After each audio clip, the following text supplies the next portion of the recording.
Bonjour à toutes et à tous et soyez la bienvenue dans votre MOOC séminaire de recherche. Compétences pour réussir un mémoire. La réussite d'un mémoire de master dépend de la mise en pratique de certaines compétences générales et spécifiques, ainsi que des qualités personnelles et professionnelles qui seront mises en test dans le cadre général de la réalisation d'un projet de fin d'études. Dans le cadre d'un mémoire, on parle de toute une série de tâches et d'actions enchaînées dans un processus de gestion d'un projet parfait de fin d'études.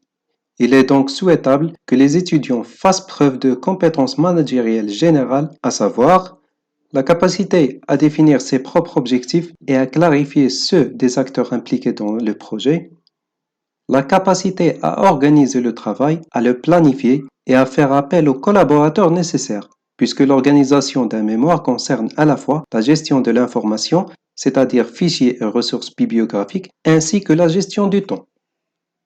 La capacité à animer, c'est-à-dire faire adhérer les personnes impliquées dans le projet. Par exemple, professeurs encadrants dans le cas de consultation, membres de l'entreprise dans le cadre d'un rapport de stage, ou bien les partenaires et les collègues si on parle de la réalisation d'un mémoire en binôme ou collectif. La capacité à contrôler le processus du pilotage de son projet, à vérifier l'avancement et à vérifier que les objectifs fixés sont atteints ou en voie de l'être. La capacité à collecter l'information et à l'organiser, à la restituer à bon escient. Passons maintenant aux compétences nécessaires à la réalisation du mémoire. Les étudiants doivent aussi manifester toute une série de capacités pour bien mener un projet de mémoire. La capacité à bien passer les connaissances acquises en cours aux applications dans votre mémoire. L'important, c'est d'analyser et de citer ces connaissances, et non pas de les reciter bêtement. La capacité d'intégrer différents apprentissages dans différents modules pédagogiques. C'est le fait de mobiliser les compétences transversales que vous aviez développées tout au long de la formation. Puis on trouve la capacité à apporter une contribution concrète à l'entreprise accueillant le stagiaire.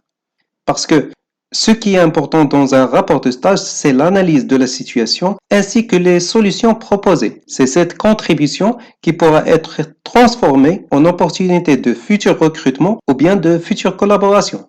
La capacité de piloter un projet dans sa globalité, c'est faire preuve de l'autonomie et de la prise d'initiative et de la souplesse entre les différentes tâches exigées.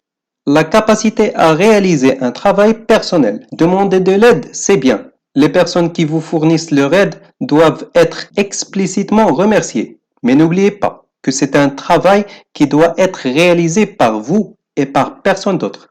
La sous-traitance des mémoires est sévèrement sanctionnée par les jurys. Une autre capacité, c'est la capacité à utiliser Internet et les différents outils technologiques. Par exemple, les outils de traitement de texte et les outils de gestion de références. Passons maintenant à parler des compétences spécifiques à la conduite du mémoire. Ces compétences spécifiques représentent la traduction de ce que les enseignants attendent de vous en tant que rédacteur du mémoire. Elles peuvent être résumées comme suit. La définition du sujet, la définition de l'objectif ou bien des objectifs à atteindre, la collecte de la documentation et des informations, la consolidation des connaissances, l'organisation du travail, la communication par écrit, la communication par oral pendant votre soutenance et la gestion des relations avec les acteurs de mémoire, à mentionner les professeurs encadrants, les collègues et aussi les membres de l'entreprise où vous avez passé votre stage. Ce que je vous recommande, c'est d'essayer de définir le profil de compétences et procéder à une évaluation dynamique au fil de l'avancement de votre travail. Cela vous permettra d'évaluer vos forces, vos faiblesses et d'identifier les champs où vous aurez besoin d'aide. Pour le faire, vous avez à réaliser une grille qui liste toutes les compétences mentionnées et à vous positionner d'une façon sincère face à cette grille. Localisez les points qui forment vos forces et celles qui forment vos faiblesses, ce qu'on peut traduire ensuite en besoin d'amélioration. N'hésitez pas à le faire, allez-y.